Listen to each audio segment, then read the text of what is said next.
So fast forward 2 years. Yeah. And you've bought the boat in Croatia. Yeah. Crossed the Atlantic. Yeah. Through the Caribbean. I met up with you in Panama. We just sailed over the Pacific.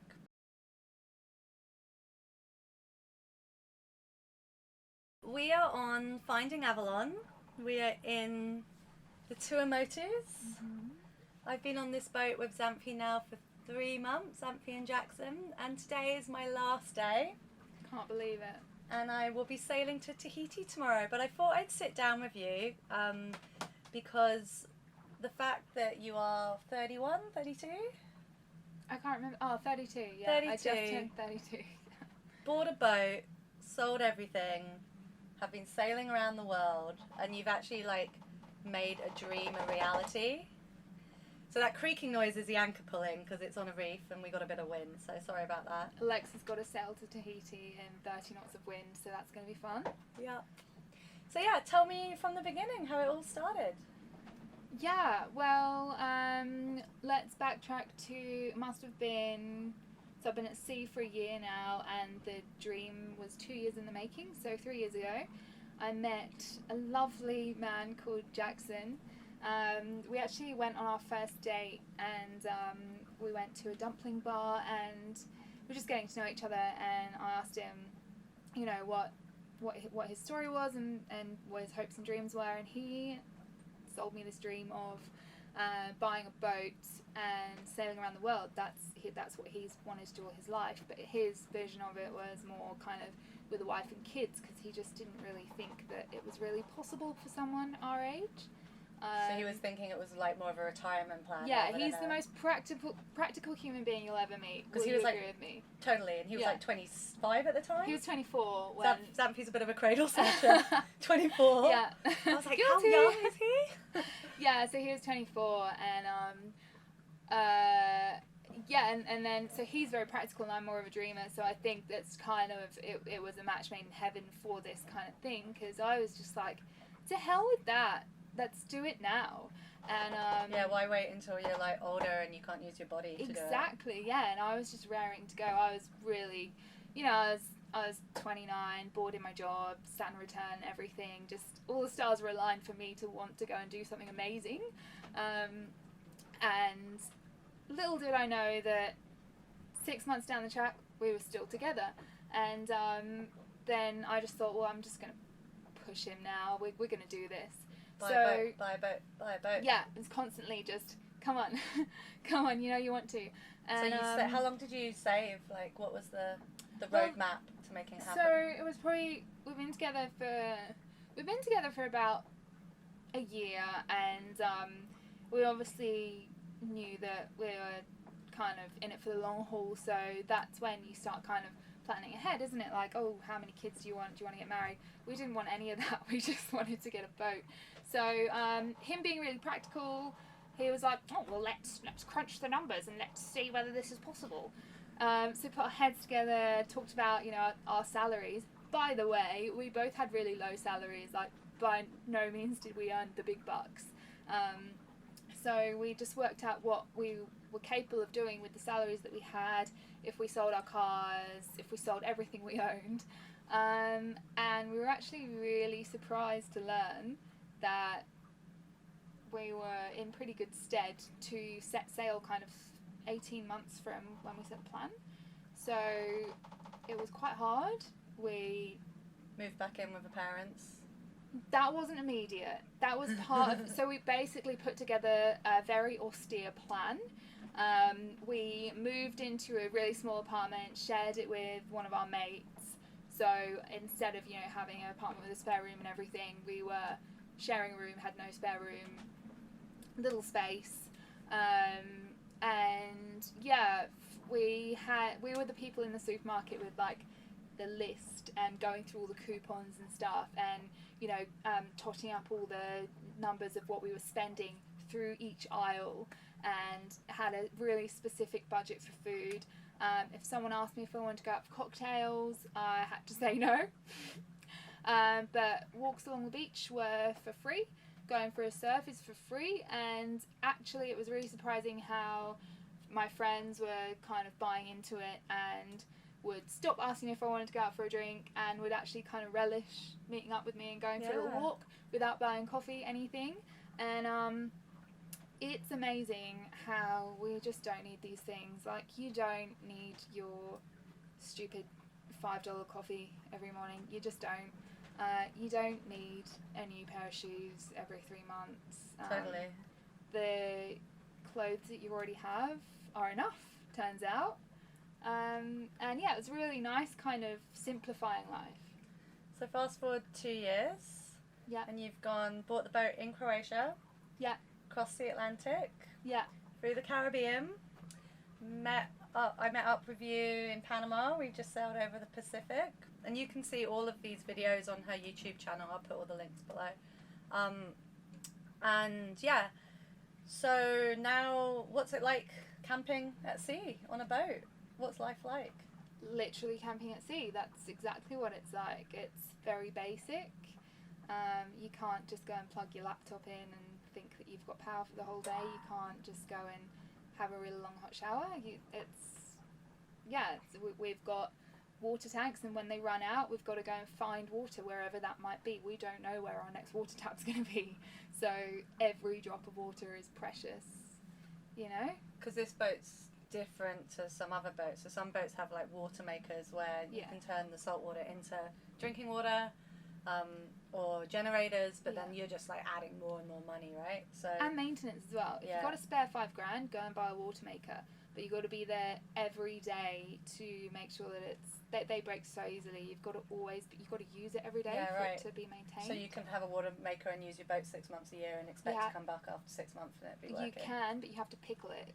You have to buy a pickling kit. Alright. And pickle like your water vegetables, maker. like Japanese pickles. Exactly. Yeah. Alright. Cool. Except not as delicious. So what's the hardest thing been, would you say? The hardest thing? Gosh, there's lots of hard things. The hardest thing I would say is that when you're in a sticky situation, you can't, there's nowhere to run. Like, you have to deal with it there and then. Like with the people that you're with, or like the boat? The boat. So I can give you an example if you like. We were sailing to Morocco. We'd already gone through the Gibraltar Strait, which is a notorious just iffy hairy patch, and that was fine. And then we were just met with 40 knots of breeze. That's a lot of breeze, by the way, on the nose, which means you don't have a lot of control. Basically, the wind has you by the balls, and you're at a very high risk of what's called a knockdown. So if the wind catches you at the wrong angle, you get pushed over. The boat does go half in the water, and the sails are just pinned, so you're just kind of stuck there. Total so we were ready for a knockdown. I'd already worked out what I was going to hold on to, and basically all there was for it. We were stuck in this storm for about 4 hours, and we'd already been sailing for 5 days, and we just had to steer just fingertips so precisely, with the fear of getting knocked down, but just try really hard for it not to happen. The solar panels had flown off the roof. One hit me in the head. God knows how we actually managed to secure those down. But that was the longest 4 hours of my life, and there just wasn't anything we could do about that apart from muddle through. Yeah. And there's a lot of situations like that in boat life, and you just have to stay focused, grin and bear it, and just the horribleness of the whole situation, you just have to get that out of your head. Because we've heard a lot from chatting to people, like everyone has said, I just wasn't prepared for how hard it was going to be. You never are. No. So it's harder than you think. And I think when you look at the YouTube videos, like it is, because it's not like something goes really wrong and you're like, grab the camera.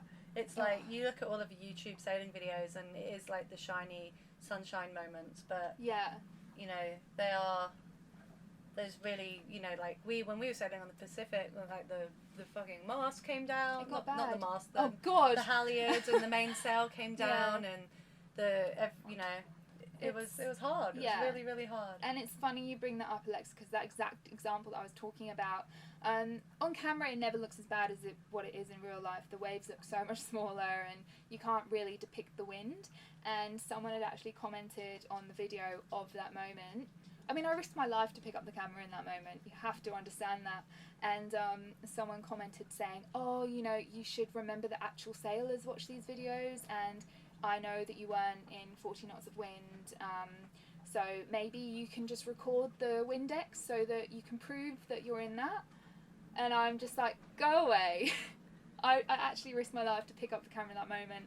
I don't really care if you believe me or not. Yeah, because it's like an all hands on deck moment, and it's like, got one hand.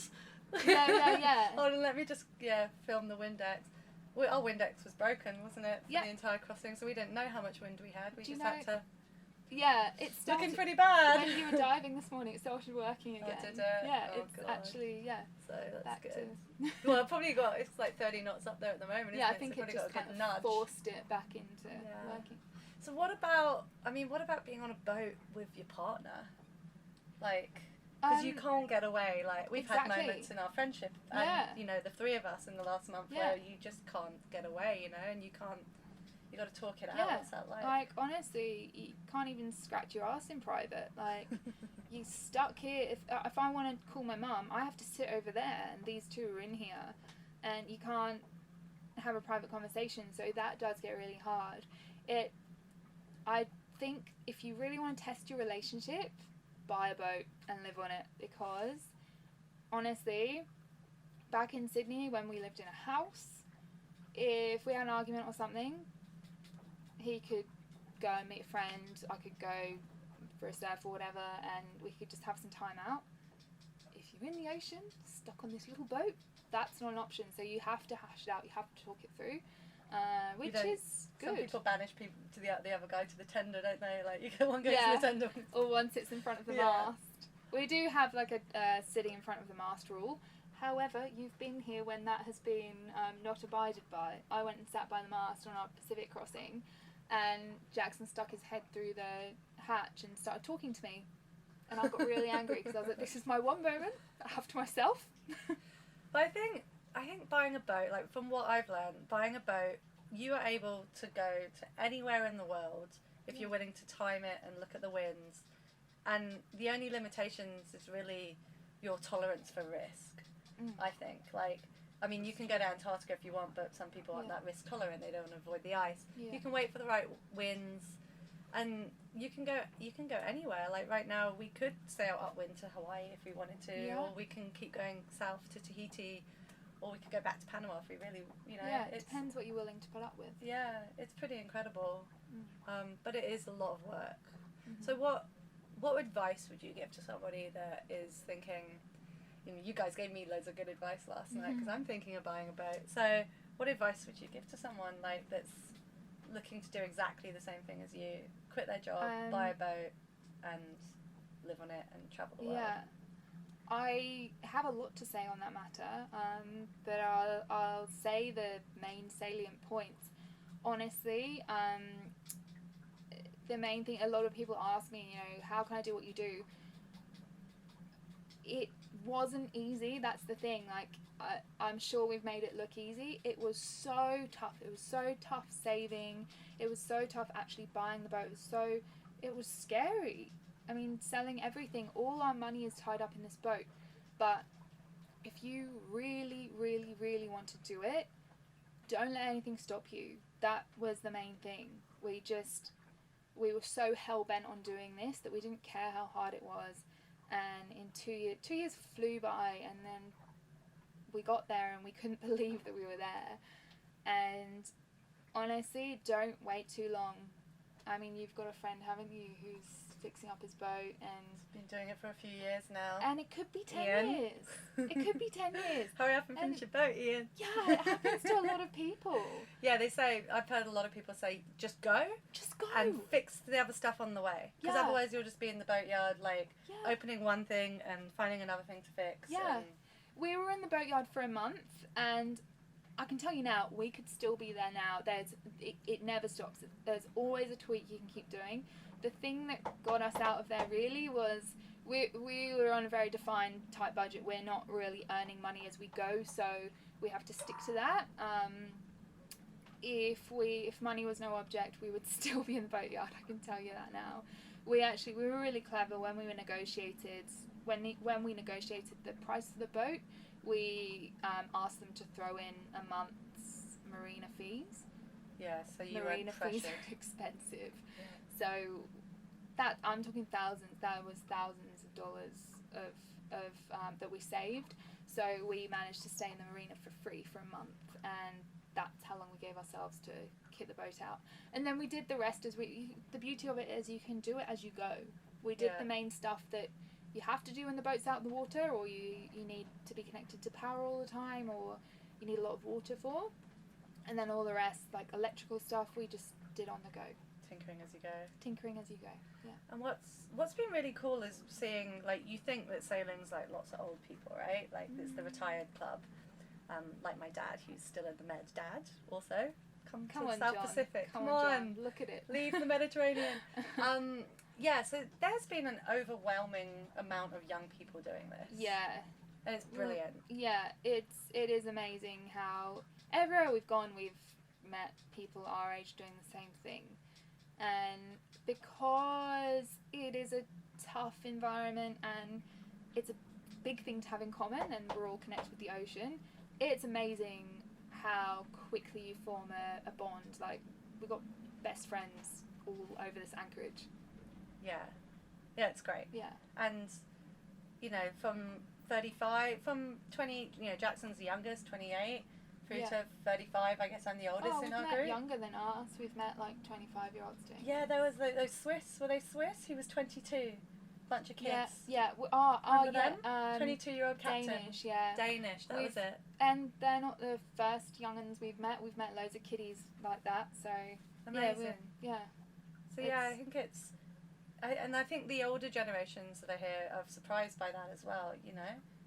But I think the whole point of that is that you don't have to wait until retirement to do it. No. You can choose to buy a house, or you can choose to buy a nice car, or you can choose to put all your money into your business, or you can buy a boat and travel the world. Yeah, and everyone's got a different story. When I say everyone, I mean all the people our age who are doing this. All got a different story. Some people did have a house, they sold it to be able to do this. Some people have never had a house. I've never had a house. But the point I'm trying to make is they wanted to do it and they found a way. Doesn't matter what your background is. And we've met a few people as well, like, because we live in such a great time where you can make money online. So whether people are writing, or Ali from the Journey Junkies, she's doing all her online yoga courses on Alfie's boat over there. Yeah, so it's totally possible to people just to live these freedom-based lifestyles, and I think boats are a pretty cool way to do it. 100%. Nice. So what's next? You get your boat back. I'm leaving. I know. It's like honestly, yeah, it really is. Like, it's great having help and everything, but it gives it a different meaning. Like, I personally love double-handed sailing because it gives you more problems to have to deal with and think on your feet, and yeah, it's more of a challenge and it tires you out a bit more, and I kind of like that side of sailing, weirdly. Sailing's suffering, really, and you just like it suffering. Is. That's if you hate yourself, then you'll love sailing. Yeah, it is suffering. It isn't easy. No, but it's definitely great. not all margaritas in the sunset. Oh God, no! It's so rewarding though. Once you nail it, really, there's nothing better. But yeah, what's next? So where's next? We need to clean the bottom of this boat because we're going pretty slowly now. So we've garnered a few barnacles and algae on the bottom of the boat. You should really paint it once a year if you've got the same kind of anti-fell that we have on the bottom of the boat. So we're going to the next island in the Tuamotus called Apataki, and we're going to pull her out and give her a good scrub and a fresh lick of paint, and then hopefully we'll be a whole lot faster. Yeah. Yeah. It's an annoying clicking sound coming from somewhere. Something blowing in the wind. Yeah. Oh well. Sorry about that. And it's a fishing rod. Fishing rod. Yeah, fishing's been pretty fun. If you like fishing, sailing's a good way to do it. Yeah. But yeah, so cool. And then to Australia. Yeah, that's the plan. We're actually, I think that leads me on to another piece of advice I would give people is we've been tearing through quite quickly. We've covered 14,000 miles in a year, which is nuts. If I could do it differently, I would do it a lot slower. Our mates on Alfie, they've done half what we've done in 3 years. So they've got another... And started from the Caribbean. They started from the Caribbean, so they've literally done half the miles we've done.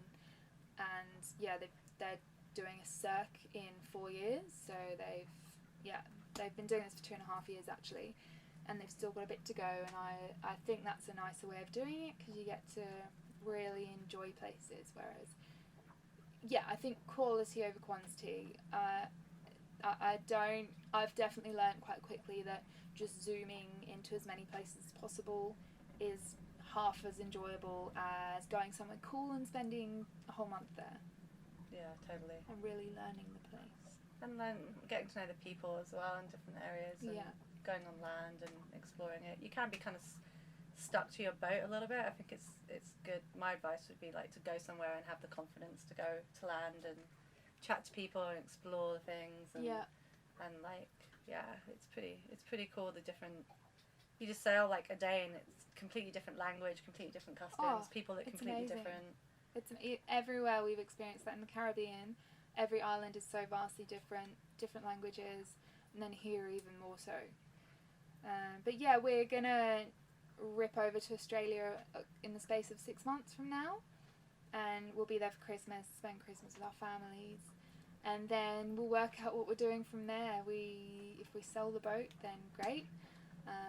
I don't know what's beyond that. If we don't sell the boat, maybe we'll circumnavigate Australia. I'm not sure. Cool. Yeah, I can only plan as far as Australia for now. Exciting. So if people want to like follow your journey or go back in time and see how you did it, because you have some great videos on like how not to buy a boat and all from of the the things very beginning, that you discovered. Boat shopping, Boat shopping from Australia in another country in a different language. You get to see our entire shortlist. I think we looked at 13 boats. Some of them were shocking, some of them were great. This was definitely the best one. Nice. So yeah, where can people find you? So we have a YouTube channel called Finding Avalon. I think if you just search Finding Avalon on YouTube, which should be the first thing that pops up. We have a Instagram page as well, finding.avalon. And we're also on Facebook, Finding Avalon. So get stuck in, guys. There's lots of content there for you to enjoy. Nice. And Xanthe and I got matching pearls. We in the did. We got black pearls. Yeah, we got to pick them at a pearl farm. Now, do you know why they're black? No. Because it's a black-rimmed oyster. Oh, okay. Yeah, Tahitian black-rimmed oyster. Was my one confused? Because it's black and then white on the other side. Yeah, he's not sure what he wants to do. He's a cross-dressing oyster. Yeah. Oh. So we met the mummies and daddies. Mwah. Them. Oh. Thank you. Thank you for having me on you're Avalon for 3 months. Can't believe you're off to Tahiti. Yeah. Next adventure. It's going to be great. Cool. Let me know how the waves are. Will do. Sailing and surfing. Yeah. Try and make it happen. 2 S's. Yeah, they don't often go very well together. Normally when there's a surf boat, you don't want your boat anywhere near it. But yeah. And normally when there's great sailing conditions, the surf is... But yeah, make it work. Cool. Yeah. All right. Thanks, guys. Thanks. Ahoy.